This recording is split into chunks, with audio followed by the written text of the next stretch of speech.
నాకు వీటిని చూస్తే నాకు నా ఫ్రెండ్స్ గుర్తొస్తున్నారు. మీకు గుర్తొస్తే వాళ్ళని ట్యాగ్ చేయండి. ఫస్ట్ లోనే ఎంట్రీ ఇచ్చింది రియల్ మాస్ హీరో గొరిల్లా. ఇక్కడ గొరిల్లా అండ్ హ్యూమన్ కి సంబంధించిన కంపారిజన్ బోర్డు ఒకటి ఉంది. వాటికి మనకి చాలా దగ్గర పోలికలు ఉన్నాయి. నెక్స్ట్ చీతా అయితే ఫుల్ స్టైలిష్ ఎంట్రీ. స్పీడ్ అంటే నేనే, వైఫై కన్నా ఫాస్ట్ అనే attitude. Rhino full serious face తో నాకు యాంగర్ ఇచ్చేస్లో, బట్ డిస్టర్బ్ చేయకండి అని వార్నింగ్ లుక్. ఇవి జీబ్రాల బొమ్మలా కూడా అర్థం కాలేదు. అయినా ఇదంతా పీస్ఫుల్ గా పడుకొని ఉంది. ఆఫీస్ లో మండే మార్నింగ్ ఎంప్లాయ్ లా, బాడీ ఏమో జోలో ఉంది, సోల్ ఇంకొక ప్లేస్ లో ఉంది. తర్వాత మా మక్బూల్ చేసిన కామెడీ చూడండి. సినిమాలలో చూసే ఏనుగులు వేరు, ఈ వేరు బాయ్. ఎందుకు బాయ్? దాని కలర్ పూసారేమో, దీని కలర్ గిల్లర్ ఏం లేదు. అన్ని ఎర్రగా పాడబడ్డాయి. ఎట్లున్నాయి? ఎర్రగా ఉన్నాయి, ఎర్రగా పాడబడ్డాయా? హాయ్ తెలంగాణనే రా రా రా రాడాడు. నిన్ను చూడడానికి తెలంగాణ నుంచి వచ్చినవరా నాయన. బ్రో మొక్కల తొక్కు ఏమైంది దానికి?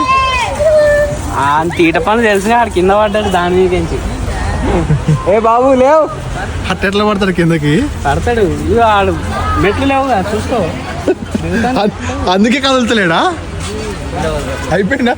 యాక్టింగ్ తరువాత స్నేక్ సెక్షన్స్ కి వచ్చాం. ఇక్కడ దాదాపు అన్ని రకాల పాములు. ఇక్కడ గ్రీన్ అనకొండ కూడా ఉంది. దాన్ని ఇంత దగ్గర నుంచి చూడడం ఒక different experience. Salt water crocodile మాత్రం చాలా పెద్దగా. బర్డ్స్ లో మహారాజైన ఆస్ట్రిచ్, దీని హైట్ మాత్రం వేరే లెవెల్. లాస్ట్ గా వచ్చేసరికి మన జిరాఫీ. అది ఎంత హైట్ లో ఉందో, నేను కింద నుంచి చూస్తే అది పై నుంచి గూగుల్ మ్యాప్ శాటిలైట్ వ్యూ లో నన్ను చూస్తున్నట్టు అనిపించింది. ఇంకా అంతే అండి ఈ వీడియో కనుక మీకు నచ్చినట్టయితే లైక్ చేసి, షేర్ చేసి, సబ్స్క్రైబ్ చేయండి. బెల్ ఐకాన్ నొక్కడం మాత్రం మర్చిపోకండి.